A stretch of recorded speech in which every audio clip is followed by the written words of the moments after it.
Good morning, good afternoon, good evening, everybody, depending on where you are coming to us from around the world. I am Frank Corva, the host of Fedi's Community Spaces, and we are joined today by two very special guests. The first, Nathan Day, contributor to BTC Map, a super popular Fedi mini app. Nathan, how are you? Good morning. How's everything? Morning, Frank. Yeah, I'm well. Very well, thank Excellent. you. Good to be here. Pleasure to have you with us. And our other guest for today is Lorena Ortiz, who is the LATAM community master for Fedi. She's been joining us regularly on this program. So happy to have you back, Lorena. How's everything going for you this morning?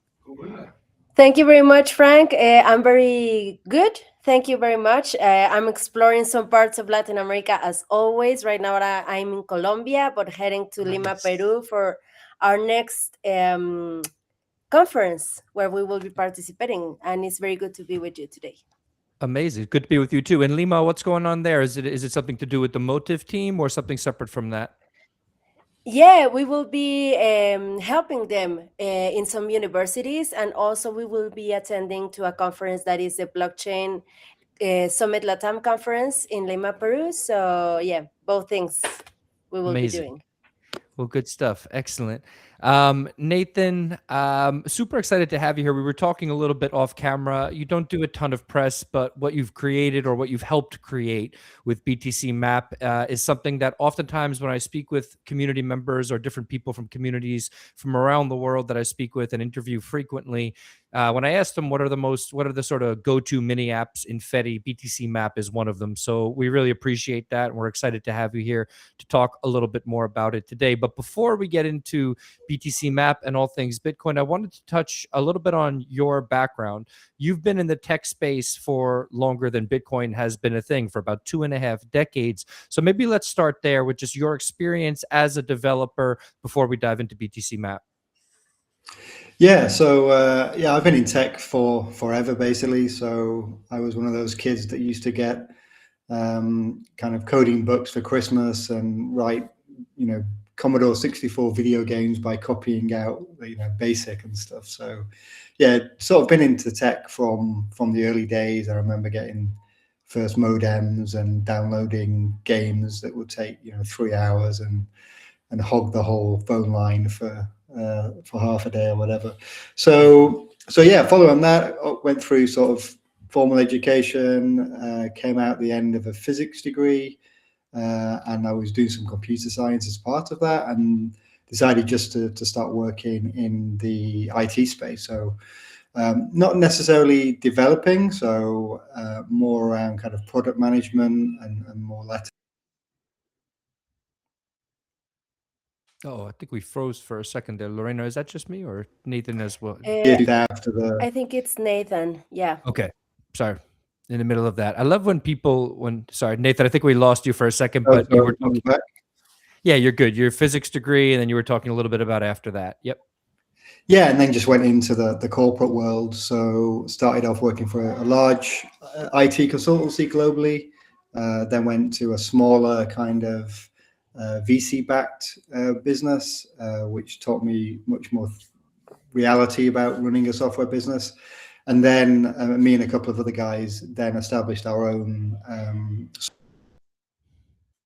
about a decade or so. Nice. So kind of stepped down into more and more doing it ourselves. Amazing. Very, very cool. And then Bitcoin. So I think Bitcoin came along, I guess, well, compared to your career in tech a little bit later. I think it was 2021 you mentioned. When did you find it? What sort of fascinated with you about it? And then maybe when did you decide to start working in the space? Yeah, so we'd actually kind of checked out for a while. We went traveling with the family, so we traveled around the world doing what's called world schooling, so home educating the kids whilst traveling. And as part of that, we got ingrained into this home education, world schooling community. And that's full of kind of freedom-loving individuals who respect sovereignty in all forms in their life. And of course, you get to meet Bitcoiners who are home educating their kids. So I met Daniel Prince, who you probably know from the Once Bitten podcast. via our kids. So our kids were at the same online school and they became best mates. And I'd looked at Bitcoin years ago and dismissed it as a Ponzi scam, didn't do the work. So Bitcoin came back on my radar via the homeschooling. And that forced me to take a second look. And that was all that I needed. So yeah, within a couple of weeks of having that conversation with Dan, I was running a node and kind of haven't looked back since, really. So catching up on time lost. Okay. Well, appreciate that. I appreciate the open-mindedness. I think I actually heard Daniel Prince tell that story at PubKey one day. I think he talked a little bit about, I know he talked about something regarding his children's education, the sort of people that you meet in that world. So it's interesting to hear you say that, to get the other perspective of that. Super, super cool. So let's dive into BTC Map. So BTC Map, I was doing a little bit of research, and it seems that the concept of it goes as far back as, I think it's 2015. And I think this was when someone had created something to help anyone find this was about broader crypto, to help people find merchants that accepted crypto assets as payment. So this was 2015, but BTC Map doesn't get brought to life in its current iteration or its current form as BTC Map, I believe, until 2022. What was that connection with the original program or app, like, or protocol? I apologize, with the original idea, which I forget the name of, but and then how did that come back to life as BTC Map? Well, originally, so back in the 2015 timescale, this was all around the build up to the block size wars, and it was, the merchants and the big blockers on one side, and the small blockers on the other. So as part of that, lots of focus was put on merchant adoption. And at the time, OpenStreetMap, which is the platform that we use in the background as well, was being used to tag Bitcoin accepting merchants. And then there was various websites that would then use that data and apps to show that. So that was the sort of genesis of using OpenStreetMap to tag Bitcoin merchants. And then after a few years, that kind of died away. There were a couple of websites still running. I think Coin Radar was one of them, a couple more. But they started to become a bit more centralized. So rather than use OpenStreetMap, which is kind of like a Wikipedia for maps, they also had their own databases. And there was no single place that just showed you Bitcoin accepting places without having a load of other crypto in there, or something that I, as a Bitcoiner, would want to use. So it was around that time that I started thinking about this problem. So this was 22. I've got a background in my kind of corporate career in open data, open source data, as well as open source software. And so I was looking for a way to show places on OpenStreetMap.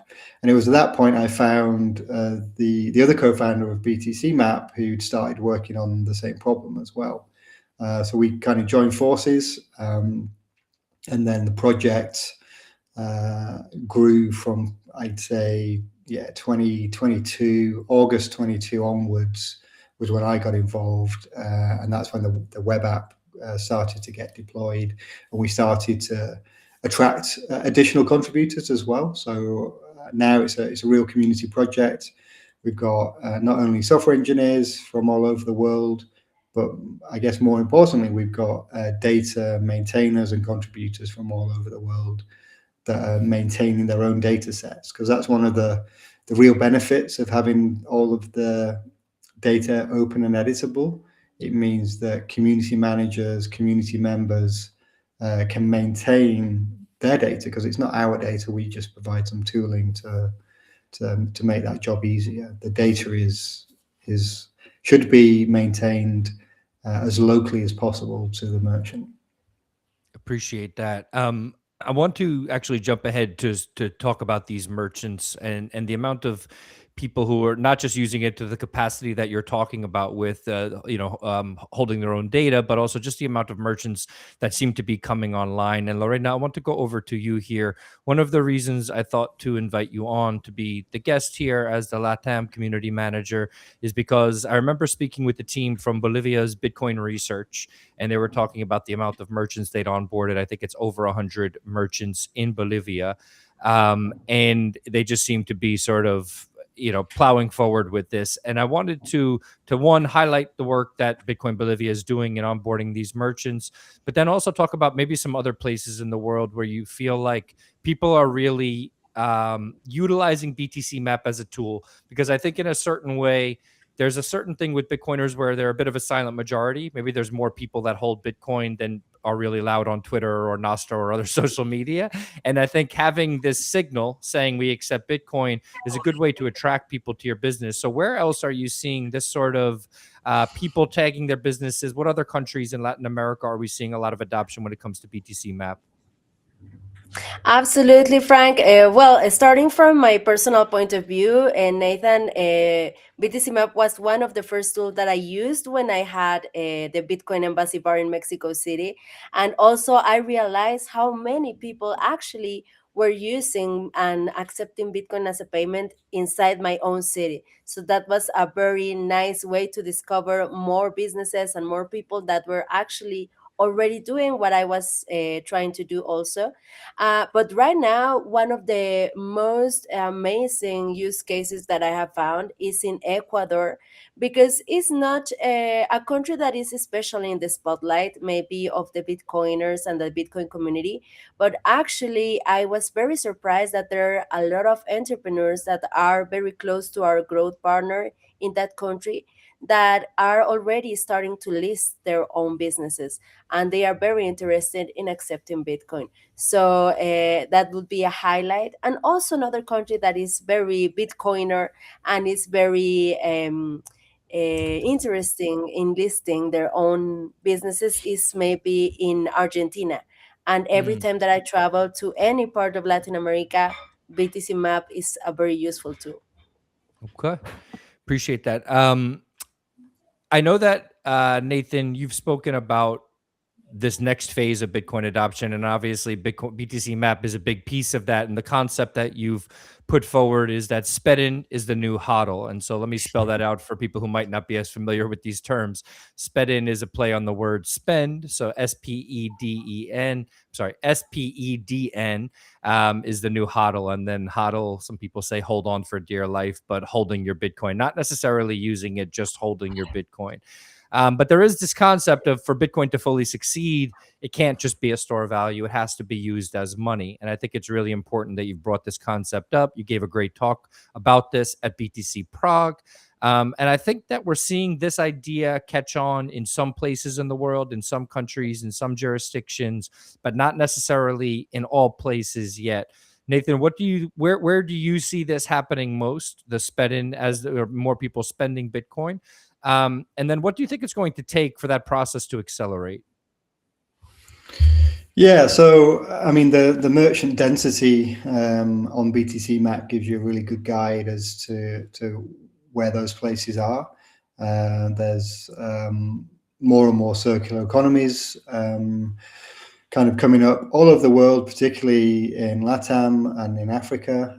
We're seeing the most so-called circular economies coming from those places where I guess the need to have sound money that's unconfiscatable is greater than here in the UK or there in the US, right? So it's using Bitcoin as it was intended, which is as a utility. It's solving a very real problem, and it's not kind of some speculative asset, which it tends to be treated as, in well, certainly here in the UK and in the US. So yeah, I think Bitcoin is money. It should be used. I don't think Bitcoin has value unless it can be used in a permissionless way as money. I think if we all stop using it as money, then it probably loses its unique selling point.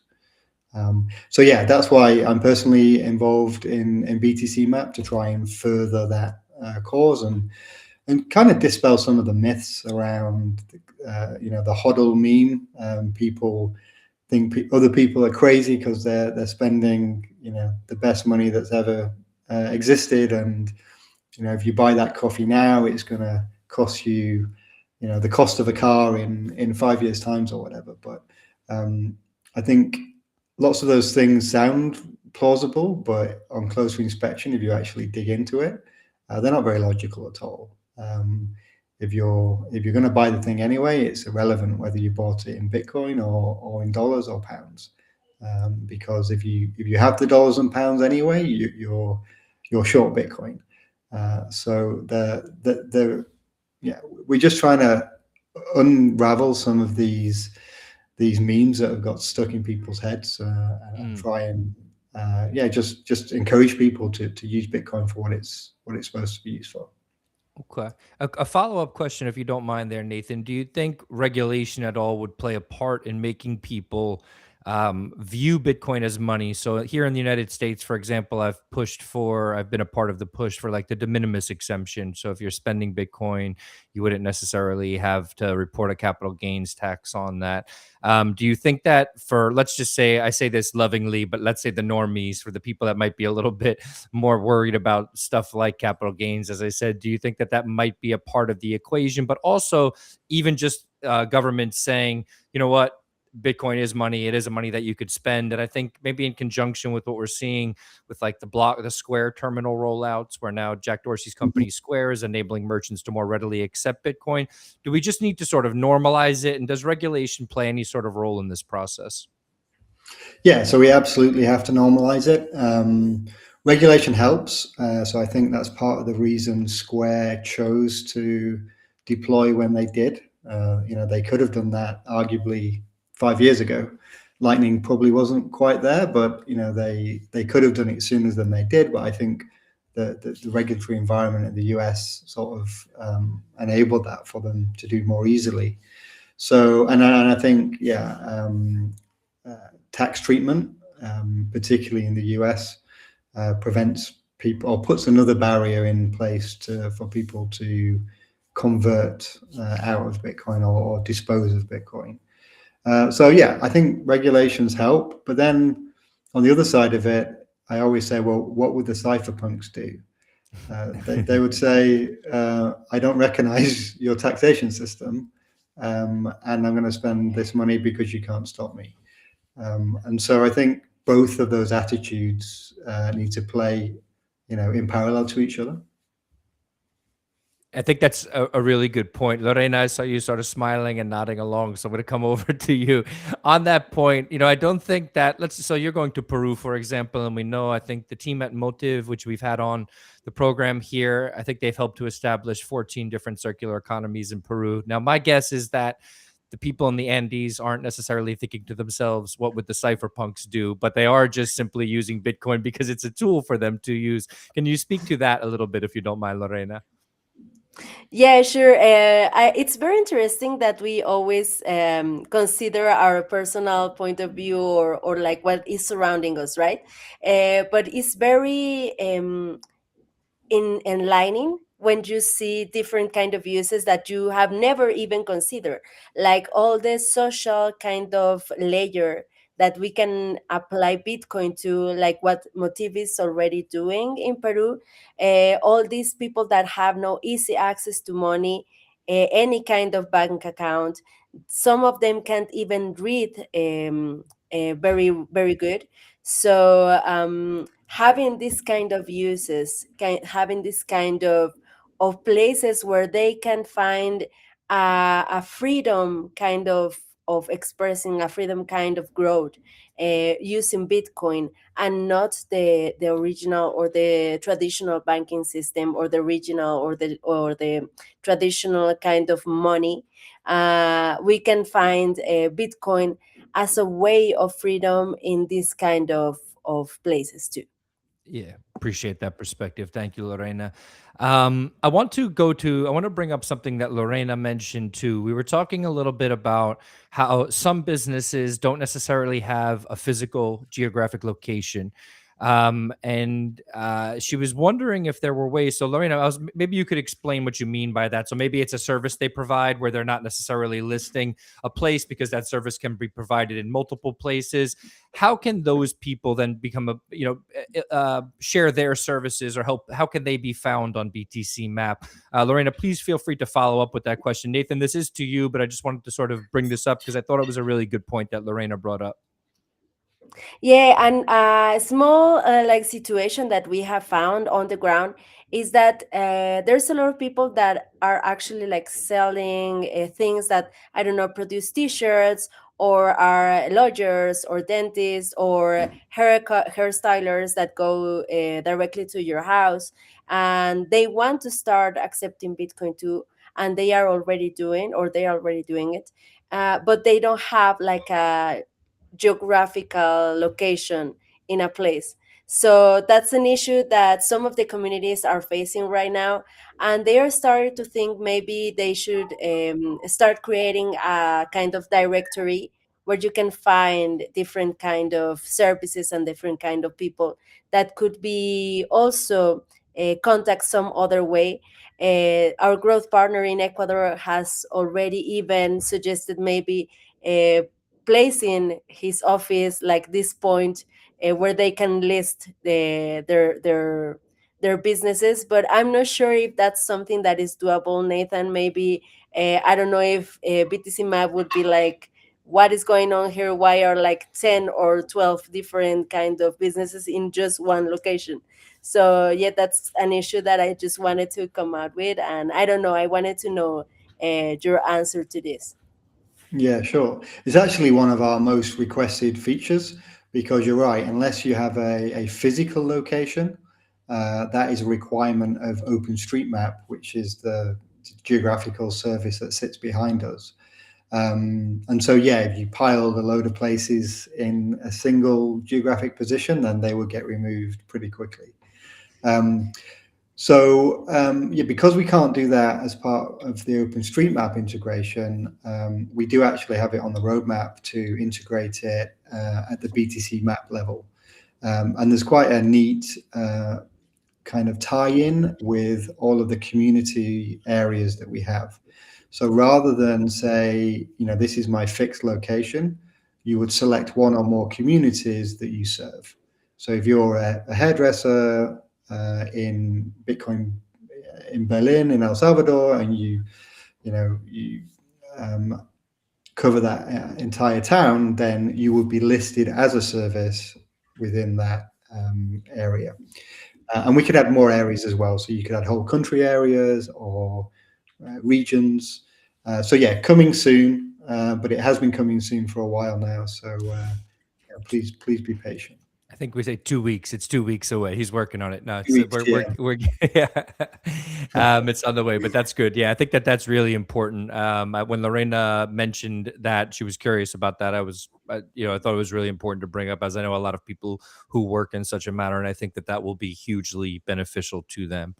Yeah, it's not just that area that they serve as such, but you can start to then have stronger links with the community because you've got community activity feeds and social features, and so it's more than just a listing. Appreciate that. I want to talk about, as I said earlier, our the people I speak with in the communities with whom we work are constantly talking about using BTC Map as one of their go-to maps.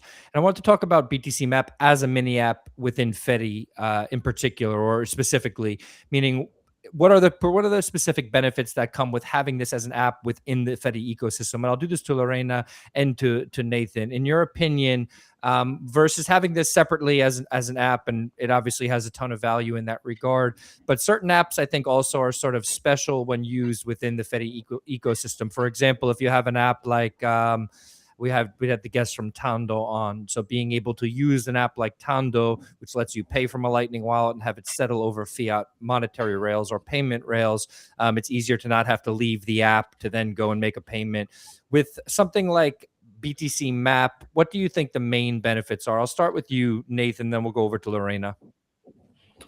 From our perspective, it's discoverability. So it just means that our app gets in front of more eyeballs.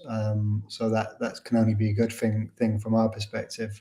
And I think Fedi was actually one of the first platforms or apps to integrate the map, probably 2+ years ago now, because I remember I bumped into Obi at a conference somewhere, and he's like, "Oh, look, here it is."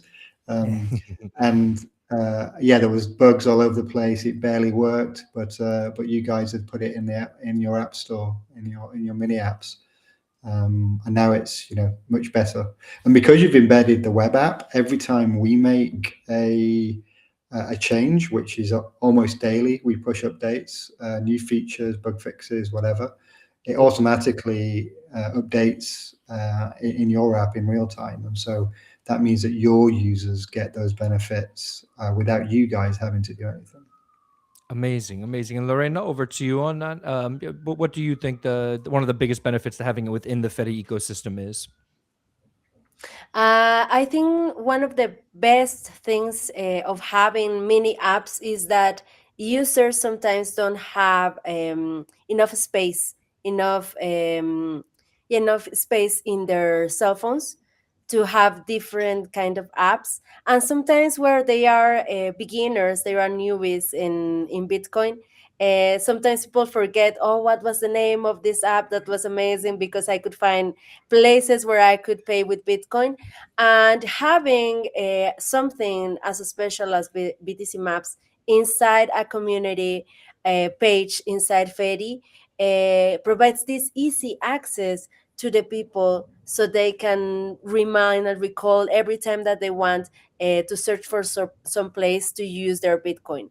Also, having this inside a community brings this enlightenment about the special thing that is to actually accept Bitcoin as payment, and how potentially they can reach even more people internationally and worldwide just by placing their own place inside BTC Map.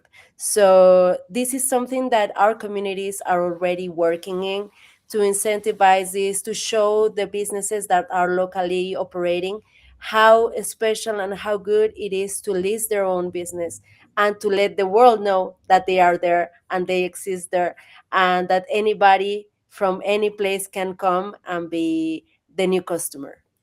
Yeah, appreciate that. I think that particular point about what you said, maybe someone introduces someone to an app and they say, "Oh, that's cool," and then they forget about it. But if it's within your community feature, I was just thinking about it. I was just looking at the Harlem Bitcoin community, and they have their specific mini apps that they have, and to have that there so that nobody forgets about it. I think some of us forget that, given that we're very far down the Bitcoin rabbit hole, we sometimes forget that other people are not going to remember every app we tell them about. But to have that within a community, that's a really good point. That's a really huge benefit. Nathan, I want to go back to a point you were talking about, how you update BTC Map frequently. There are many contributors to it. I want to talk about, obviously, some of the benefits of it being an open source project, but maybe some of the challenges of that as well. So when it comes to either contributions or maybe people uploading information, what are some of the things you have to sort of watch out for? Again, plenty of pros we know to open source technology, but what are some of the things that you have to be mindful of as you develop BTC Map? Yeah, so it's totally different than, I'd say, developing software in the corporate world. That tends to be, everyone agrees on a plan, and then the plan gets implemented, and it might be right or wrong, but it gets done. Open source software development is much more chaotic, should I say. It's a bit more individualistic. People work on the stuff that they want to because they're interested in it, or they want that feature.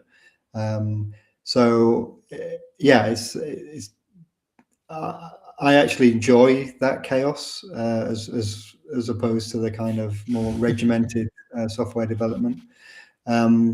And I think more latterly, particularly with LLMs and AI and agentic coding coming along, it's trying to keep the quality up, not only on the software side, but also on the data side. So we use AI, to assist us in developing, but we're also now seeing contributions come from people who are perhaps using AI a little too eagerly, and so that takes time away where we're having to review PRs that have been automated rather than crafted by an engineer. And so yeah, AI has been wonderful for productivity on a whole for the team, but it's also meant that there's other areas that we have to keep on top of as well. Okay, I'm curious to hear this. Again, at Fedi, we're really big on community, and we like people giving input on all sorts of levels. When it comes to the amount of PRs, which are pull requests to those who aren't as technically savvy, like myself, so I'm speaking to those like me out there. A pull request, all these people maybe making suggestions or proposing certain code. Do you get a lot of that? Are there a lot of people around the world who have some level of the technical chops to submit this sort of information to try to make updates to BTC Map? Yeah, and we're seeing an increase in that, which is good to see. I think because we're kind of a niche within a niche within the wider open source movement, then it's manageable for now, albeit increasing. But some of the bigger projects are really suffering in mainstream land because anyone can now send in a contribution with a few dollars of LLM credits and a couple of sentences. And so we've just got to guard against that as and when it becomes an issue, I think. Okay. Interesting. Very, very cool. Also, speaking of community, I wanted to touch on this. We had a video running before. I think we're going to try to bring it up again now. Lorena, maybe you could just maybe talk about this a little bit as the video plays of what it's like to actually add your business to BTC Map. So we don't want people to feel intimidated by this. If you have a business that accepts Bitcoin and you're not on BTC Map, I think this is you're selling yourself short, essentially. So Lorena, please maybe tell people how or easy it is, or maybe it might be slightly intimidating, especially if you're new, but please maybe dispel that rumor and try to just give us a little bit of a walkthrough of what it's like to add your business to BTC Map. Yeah, sure, Frank. It's super easy, actually. If you go to the mini app section, the mini app catalog, if you don't already have the BTC Map mini app in your community, you can use it also personally. So you just go to the catalog and choose BTC Map, open the app, and then go to the section of listing.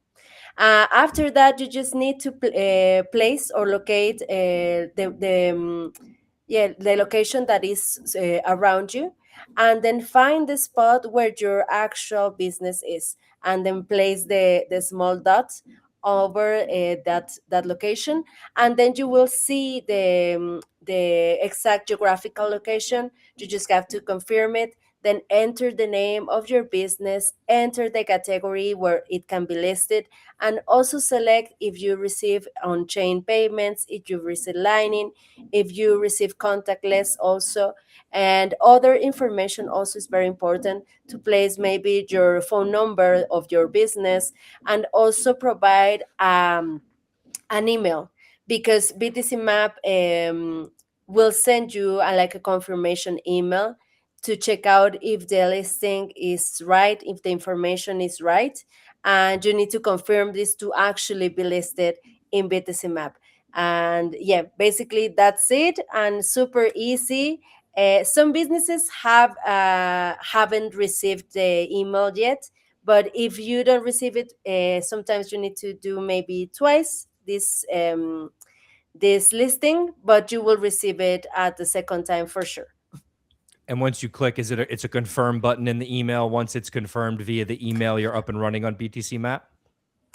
They ask you 3 questions if this is the right information, if you are actually receiving Bitcoin as a payment method, and you just have to reply saying yes to the 3 questions, and that's it.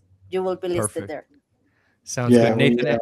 Yeah, please. We don't trust, we verify. So we double check. And that's a laborious task. That is humans sending emails, making phone calls, double checking that the data that's been submitted is valid. Yeah. Okay. Very, very cool. How many of those humans are there? How many people are now working on the project or taking part in that process at least? Yeah, so the core team, we call them the shadowy super taggers. There's probably only about maybe 3 to 5 regular contributors, Okay. with 3 of those doing the vast majority of the centralized work. And our job now is to try and push that as close as possible to where those merchants are coming from. So lots of communities manage their own merchants, and so we never see anything. They just add them directly to OpenStreetMap with the correct tags, and they appear on BTC Map and all of the other apps. Amazing. And so, yeah, our job is to get out of the way, and we do that through recruiting local mappers as close as possible to the locales. Amazing. Appreciate that. I also wanted to put the word out there. If you're listening and you have any questions, please feel free to leave them in the comments under this stream. We also have, I just got word that we have a few questions from the community that we are just about ready to take. So let's actually start there. If we have our first community question ready, this is to our producer I'm speaking to. If we could bring that up, that would be fantastic. All right, here it is. What's the next version of BTC Maps? What can we expect? So maybe this is in the next version of BTC Map. Are there any new features? I'm just sort of adding on to the question a bit here. Anything new that we can expect in the next version? Yeah, so like I said earlier, the web version changes almost daily. The native apps, so Android and iOS, obviously less frequently. But we're kind of working on similar themes across all of those platforms at the moment. So we talked about services earlier. That's something we want to get into. We're also put the groundwork in recently for deeper Noster integration. So that will enable people to log into BTC Map with their Noster identity, and bring some of the social features over from that platform as well.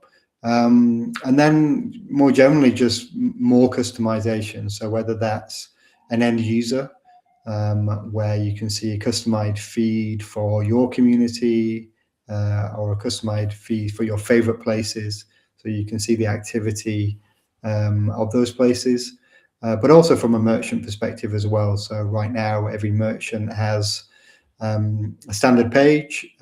Some merchants might want to have a more customizable page with photos and pictures and other things as well. So yeah, more customization, and then also leaning more heavily into events as well. So we've got a events feature at the moment on Android that we're just trialing. So building out that feature across different platforms, but also more functionality there, so that you'll be able to see all of the events and meetups, conferences, whatever else, directly on BTC Map too. That's super, super cool. Yeah, I think the events function, it's funny what I'm thinking of here, Lorena, is like something like Open Day. So in Peru, there's this event where for a week or so, there are different events happening. And some of those events were the team at Motive was at, and there was some affiliation or there was some education around Bitcoin. So I feel like something like that's brilliant. I think that'll be really, really exciting to have within the app. And with Noster, please pardon me again for speaking as a not super technical person, but when it comes to building at that point, so you have BTC Maps, which is open source, and then you have something like Noster, which is open source. Nathan, what's some example of like some integrations or something that people could build with these two, with BTC Map and the Noster protocol? All of the apps we kind of loved from the Web 2 days that we all stopped using because they're surveillance, nightmares. So I used to check in with Foursquare at my local coffee shop, and there was a kind of social element to that. And so you can start to think about the reimagining of some of those use cases. But on top of Noster Web, you own your identity and you can control your data in a way that you couldn't when Facebook and Foursquare were doing that on your behalf. Yeah. So yeah, lots to do there. And yeah, I think. Oh, I think Nathan froze for a second there. Oh no, again. Yeah. So we were talking about Nostra and Foursquare there. That's actually super interesting. Lorena, one of the first things I'm thinking here is that I guess from an influencer perspective or people that are doing messaging around certain things, there's going to be a lot of value to having certain people check in at certain places. That's my first thing I'm imagining via social media, that someone, a major influencer, is checking in at some sort of coffee shop, and the next day there are lines outside of that coffee shop for people who are willing to pay in Bitcoin. Is this the future you foresee? Yeah, well, yeah, actually, one of the cool things that I saw in Ecuador in my last visit with a partner that is JJ Chajerben, that is also, I want to give the credits for the video that we presented on the screen. Amazing. They created in this community. He's also an influencer with more than 1 million followers, and he is already starting to create some content to give visibility to these businesses that are already being listed inside the BTC Map, with his help, with his guidance. So that's something that is super cool also, to have this kind of content creators helping to give this visibility. Yeah, amazing. I was saying, Nathan, to your point about Foursquare, and don't mean to cut you off. We were just filling in the time while we were waiting for you to come back there. But we were talking about this idea of content creators showing up at some place to then. I mean, that becomes almost a new form of the simplest sort of method, well, a very simple method of promotion for a place. Some content creator shows up to a place, checks in at a coffee shop somewhere in Colombia or Peru, and then the next day maybe you have a ton of people going to that place, maybe to get coffee and pay in Bitcoin, maybe to try to catch a glimpse of that content creator. I don't know what it'll be, but do you imagine sort of something like this sort of becoming more popular? Yeah, absolutely, and it will all be verifiable. So we will know, cryptographically that thing happened, and it wasn't some AI stunt that never really happened. So Yeah. whether that's the place signing the check-in event or something else that means that all parties agreed that the thing actually happened. So yeah, it's going to get wild. I didn't even think about that dimension in the age of AI. That surely is important.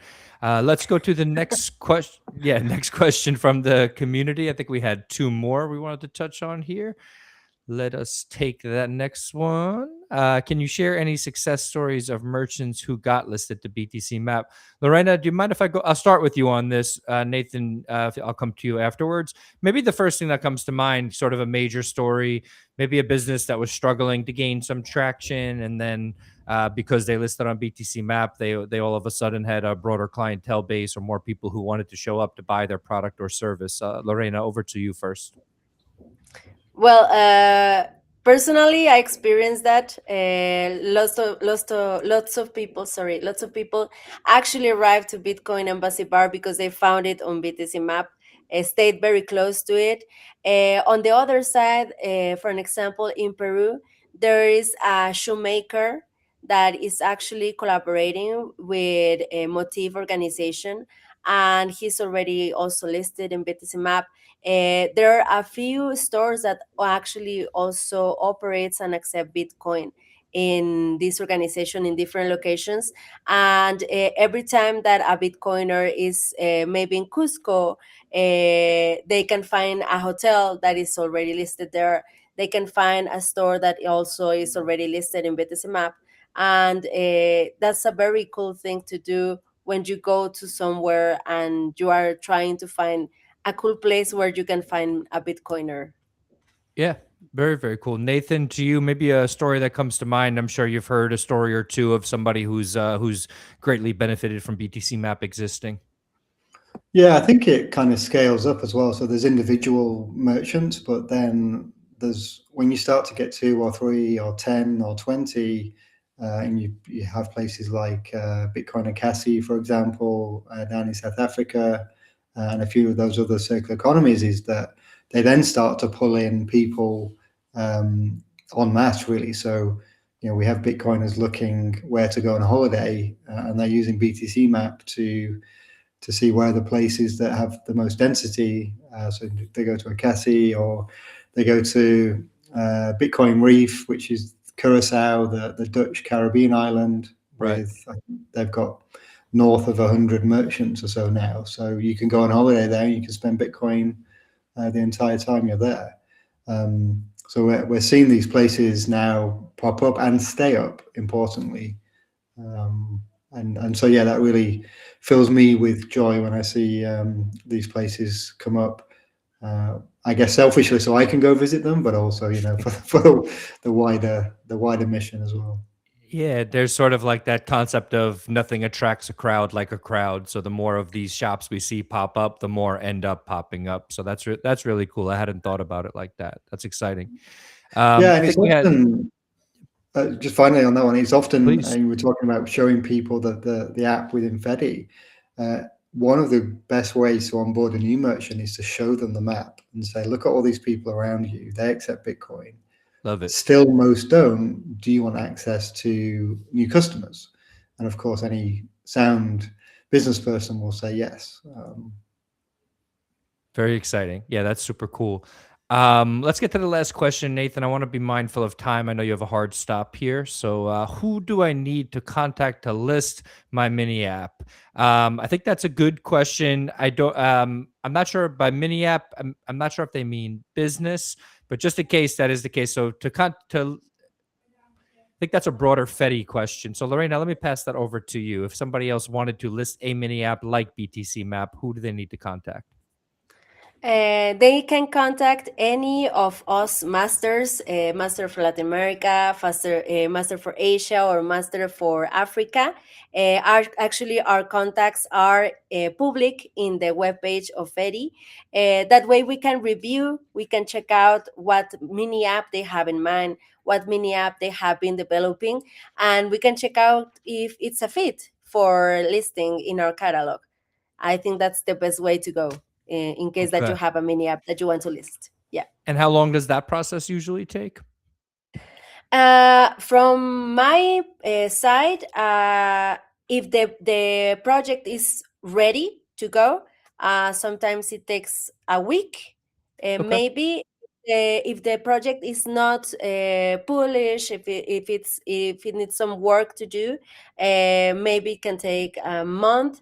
But it depends on the project that you are working with, and it depends on the mini app too. Very cool. Okay, excellent. Appreciate that. Also, just want to let people know that if you didn't catch this whole space or this whole conversation, we will have it posted to our YouTube channel. So please feel free to go over there and subscribe now. We have all of our previous conversations there as well, and we'll soon be uploading more educational materials there as well. But I also just wanted to be mindful, as I said, of your time, Nathan. I know we're coming upon the top of the hour here. Just wanted to give you the mic back to say anything that we didn't touch on or anything you'd like to share with the audience when it comes to BTC Map or using BTC Map within the Fedi app. The floor is yours, sir. Thank you. Well, first of all, thanks for having me. It's been great to hang out. Yeah, for those people watching, listening, often it's difficult to contribute to Bitcoin. People, you feel like you need to be a coder or you need to be more technical. But BTC Map is a really good project to give back to Bitcoin and also to support your local community just by maintaining the data that we have on OpenStreetMap. And you don't have to be technical to do that. We've got lots of video tutorials and guides and a supportive team who help onboard new people to tagging. So yeah, ask yourself what you can do for Bitcoin today, and get in touch with us, and we can help you with that. Yeah, I want to actually add to that. I think this is really important to note. So that's one thing you could do. But also, if you have a business, I have a lot of people that come to me and they already have a really good business and they're like, yeah, but I want to be more involved in Bitcoin. My suggestion to them is always bring your business to Bitcoin, right? So you don't have to move to another business that is a Bitcoin business. You can bring your business to Bitcoin or bring Bitcoin to your business, however you want to look at it. And I think one of the ways to do that is simply if you're already a business that exists in the world, world, make sure that you're listed on BTC Map, especially if you're already accepting Bitcoin. I think that oftentimes there's a lot of people looking to move into this space, but you can very easily bring this space to you. I think that's one thing that people overlook, and BTC Map is probably one of the best tools that you have to help do that. So I think keep that in mind for all those listening out there. Lorena, some final words from you. Any calls to action for our Fedi team, community? I just want to recognize all the efforts that the communities that we are already collaborating with are doing. As you mentioned, Ecuador, Bolivia, Peru, Mexico City, all these communities have been doing an amazing job helping others through this kind of tools like BTC Map. And if you're a business, as you mentioned, please list your business there. If you are a Bitcoiner, please SPEDN, not just HODL, That's right. and support the local businesses that you want to flourish, that you want to support with. So thank you very much, Frank, for this space, and thank you to all the communities that are already doing an amazing job. Yeah, the pleasure is all mine, Lorena. Thank you for joining us. And also to your point, to the point that Lorena made into a point that Nathan made earlier, if you do spend some Bitcoin, again, that means you're holding fiat and you're short Bitcoin. No, that's not financial advice, so please don't take that. But you can always spend it and then replace it. Next time you get a paycheck, you could buy some of that Bitcoin back. So consider it, think about it that way. It's not, for Bitcoin to exceed, a good friend of mine, Roy from Breeze, often says it's a false dichotomy to think about Bitcoin only as a store of value or only as money. It needs to be both for it to succeed. It's a money that's also a store of value, and we need to use it as such. BTC Map helps us do so. So Nathan, thank you for all of your efforts. Lorena, thank you for all of your efforts. And to everybody who tuned in today, we sincerely appreciate your attention. And to our producer, Mary, excellent work as always. And on that note, that is all for this week, everybody. We will talk soon. Thanks again. Thanks, guys. Thank you.